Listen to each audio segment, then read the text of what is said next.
Okay, call the meeting to order.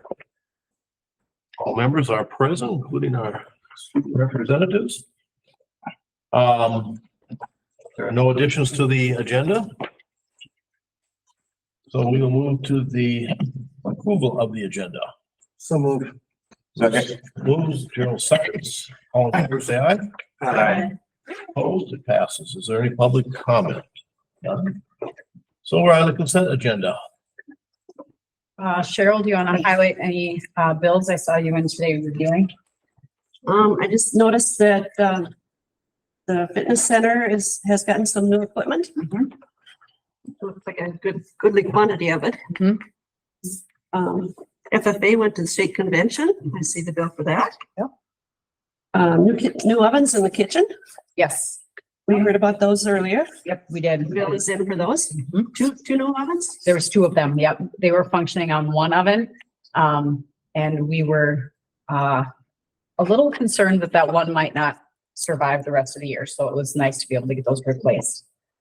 And various little things getting ready for graduation. Graduations around the corner. That's the only things that stood out. Sounds good. Personnel wise, there's just a couple of things I want to call out to you. Some hires, we've got some staff coming on for teaching and administration, some resignations just to acknowledge as well. The most, I guess, unique,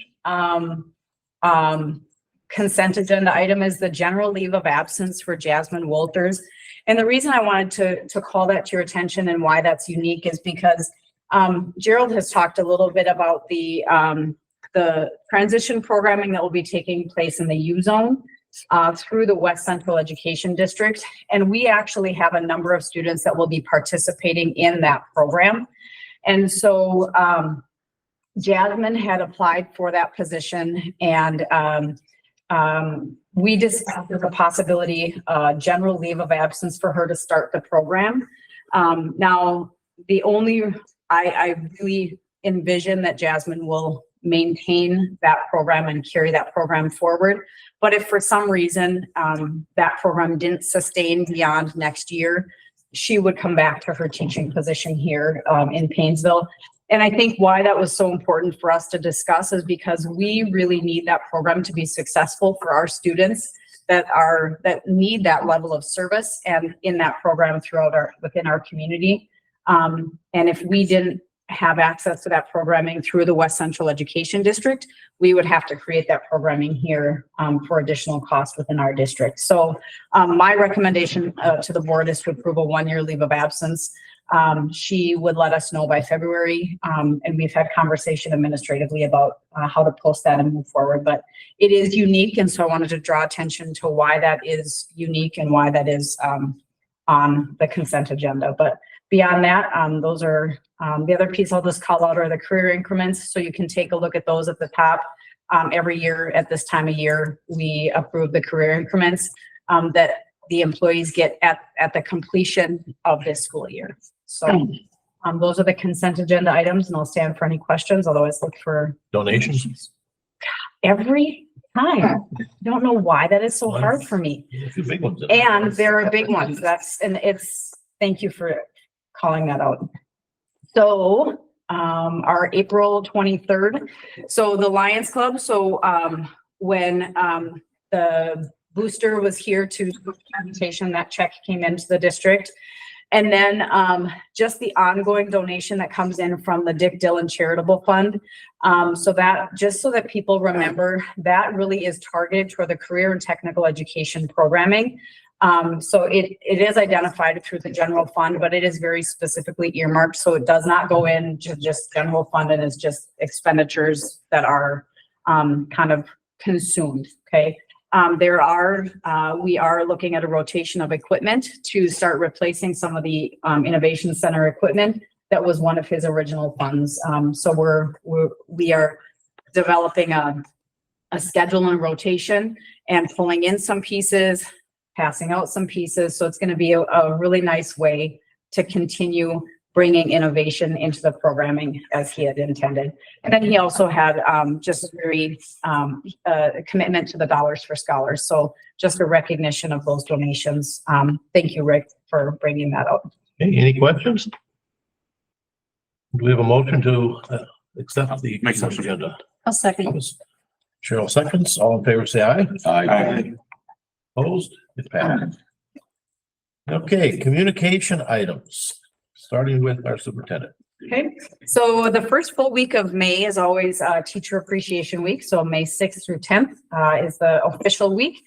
So I know we will officially recognize teachers during the May board meeting with the names, but I do just like to call it out as a reminder to community members and to staff and board members that is coming up. And so it's kind of a fun week to just take a special minute and say thank you to our teachers. Also, tomorrow is Administrative Assistance Day. I tell you, my life would not be what it is in the office without my administrative support. So I just wanted to take a second to say thank you. I know students look to our administrative assistants, our staff do, and our parents do, and kids. I mean, it's just our admin assistants are also just really valuable, and taking an extra minute to say thank you to them tomorrow. And then the legislative session continues to just be a whirlwind of conversation around mandates and funding.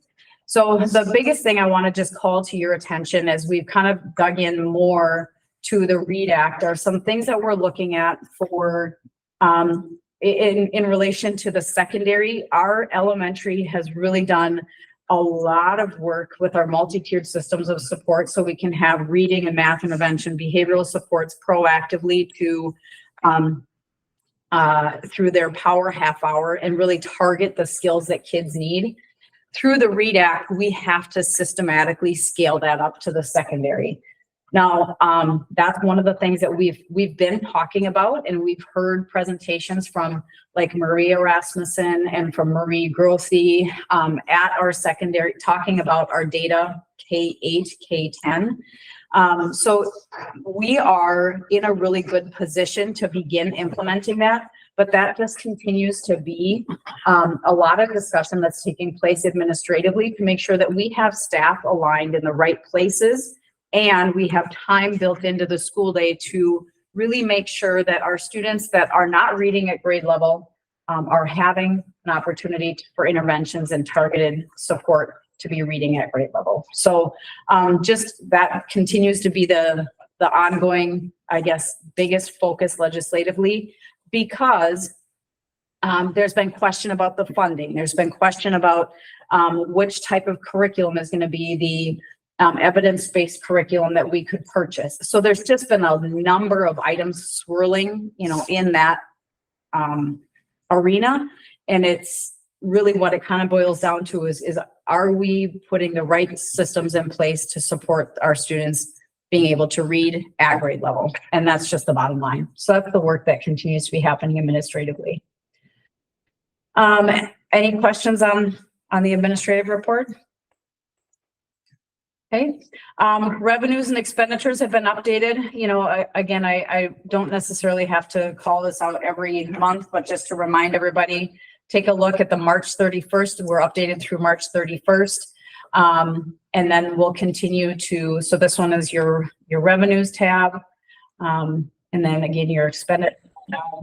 It's just been a nice way to kind of compare year over year and also to kind of just look at where we're at budget to actuals using our expenditures and revenues. So questions on those? If not, I would move into committee and organizational reports.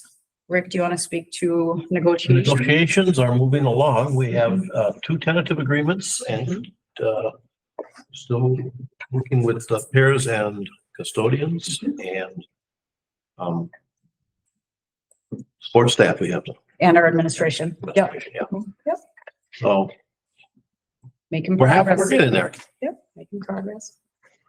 District-wide staff development, Thomas Yeah, we sorry, pretty- yeah. pretty much just really covering the remaining, what the in-service schedule has been like for this year.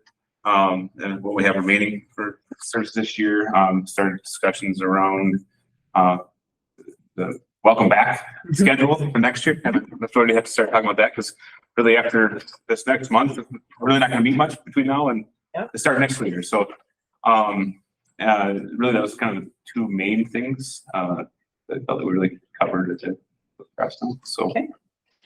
And then continuing education, I wasn't able to, be at the last meeting, but, the update that I got from the committee chairs is really that we're nearing the end. We had one more meeting before licensure, renewals. Our continuing ed committee has done a nice job communicating with the staff development committee to make sure that we've got the right opportunities so that all of our certified staff they can check the right boxes for relicensure.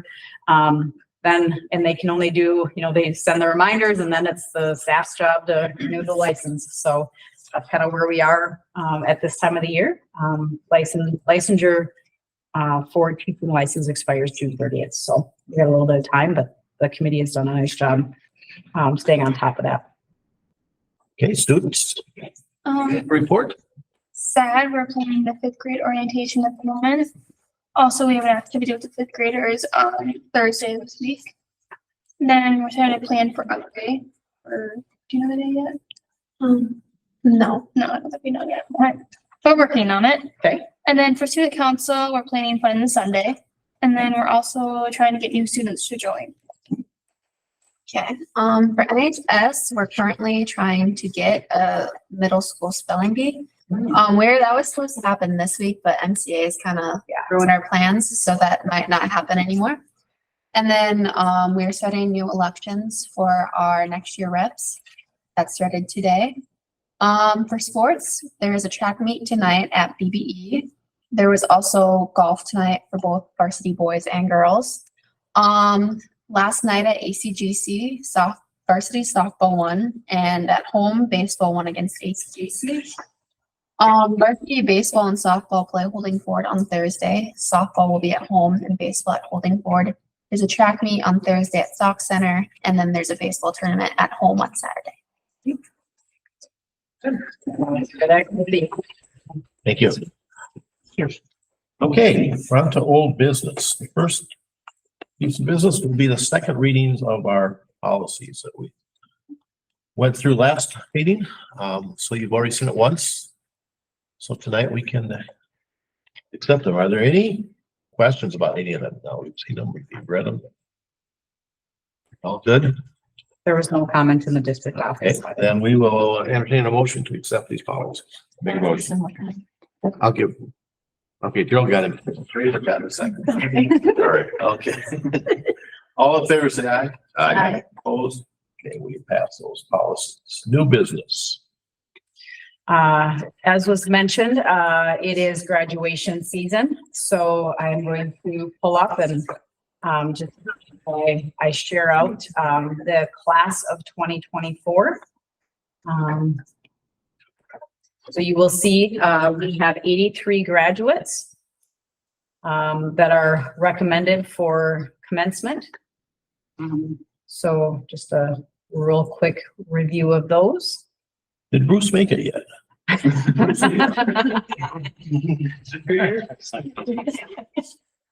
You have a little back you gotta make up. You're not ready. And so with that, it is my recommendation to approve the graduation list for the class of 2024. Is there a motion? So move.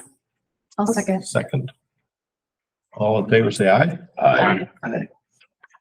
Passed. Okay, now we're up to the budget. Okay. So last month at our business meeting, I shared with you that we were kind of at a bit of a, we wanted to hold off on making recommendations for sections. So you'll see some updated numbers and you'll see that the red numbers are what has changed.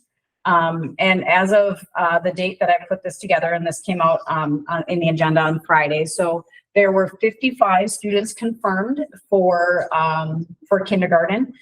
And although there are 77 on the list, of those students, only 5 have been unaccounted. 5, Cassie, have been unaccounted for. So meaning they are either confirmed to be going elsewhere, or they're going to be holding off for a year, or so for a number of reasons, there are only 5 other students. Okay, so, and looking back kind of at the trajectory, and I will do a quick shout out to Amy Spanier, making multiple phone calls to confirm with families so that we had a really solid understanding of who the students are. And that's one of the key variables to make sure that we aren't caught off guard. So as it stands today, and I'm going to scroll down so that you can actually, I'm going to quick just cast this up too so that people can see what I'm referencing here. So you'll see on the 26th of February, what we had talked about was, you know, kind of just carrying forward where numbers were. In red today, we're talking about recommending 3 sections of kindergartner and moving that 4th kindergarten teacher up to 1st grade to follow that large group of kids for that 1st grade year. Now I want to kind of come down to the bottom and add a caveat that in July, if we are up to 65 kids, I always hesitate to have a fast, hard number, but I think if we hit 65, we need to revisit the conversation in July. And at that point in time, we may want to look at pulling in a kindergarten position.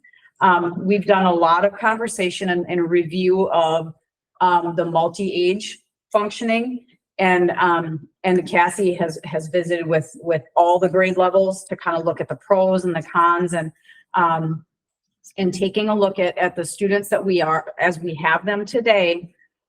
It feels like it would be better to wait until that July meeting, and if we have to make a decision, we'll look at making a decision at that point in time. I want to just draw kind of your memory back to a little bit ago. I want to say it was in I think it was actually the last work session, we talked about adding a section of preschool. So our preschool numbers are growing, and that's one of the things that we are keeping our eyes on to watch what that next group of kindergartners will be after next year. So it is, I think we have a better understanding of our census, which is the kids that are moving in, and with supporting our preschool a little bit more robustly, I think we'll have a better understanding of what that student population is coming into kindergarten, which will also help our predictions in the future. So that being said, what Cassie and I have talked about and we feel comfortable recommending right now is 3 sections of kindergarten, 4 of 1st grade, and then really watching that mid-July. Okay, and I'll stand for any questions that board members would have. Any questions? Okay. And we are not looking for formal approval. I just looked in years past as to how that's been, it maintains the flow of the structure. We're not adding positions. We're just realigning. Okay. As we come into upcoming meetings, I do want to call one to your attention that was not on there when the agenda went out. April 26th, Friday, C, the Schools for Equity and Education, which is the organization that has really advocated for equity in school funding. They have a general membership meeting on Friday. Thomas will be attending virtual, and I will be sitting in for the secretary, so I will be there in person. So otherwise, you can review that was the only change to the meeting. Just a reminder, in May, the meetings are different in May. First Tuesday will be a 1:30 meeting. And then it'll be the 3rd Tuesday will be our regular meeting at 6 o'clock. Any comments? Is there a motion to adjourn? Make a motion. Gerald? I'll second. Thomas, second. All in favor? Stand up and leave.